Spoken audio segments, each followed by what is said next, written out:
basket, all right? And we've got Dingo and Bob with us again, and they're going to be helping you at home learn what that means. All right, so multiplication. Let's say we're going to go 2 times 2, all right? So now, before I ask that question, let's teach you how to do it at home.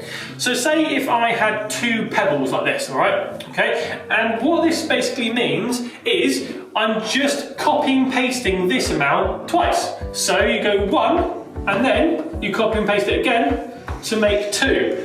So, and that would then all you've got to do to work it out is just count how many pebbles you've got, and that is what 2 times 2 is. So how many pebbles have we got, Dingo? 4. Very good. So 2 times 2 equals 4. So this number is how many pebbles we have in each basket, and this number is how many times you copy and paste it. Right, so now we've just done what 2 times 2 is. Now we're going to do something a little bit harder. Let's do 5 times 2. Okay, so remember, this number is how many pebbles there are in each basket, and this number is how many times you're copying and pasting it. Okay, so let's draw 5 little pebbles.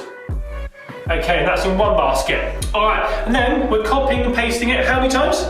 Twice. Twice. Really good. So let's do it again. 1, 2, 3, 4, 5. So now count the pebbles, and that will tell you what 5 times 2 is. How many pebbles have we got? 10. Very good. Well done. So 5 times 2 is 10. Now the final time, if we change this number to 3, how many more pebbles and how many lots do we need to copy and paste it? Do we need to copy and paste it 1 more time or 2 more times? How many did go? Very good. 15. Yes, 15. Well done. Thank you so much for watching another maths tutorial. We'll see you in the next one. Bye.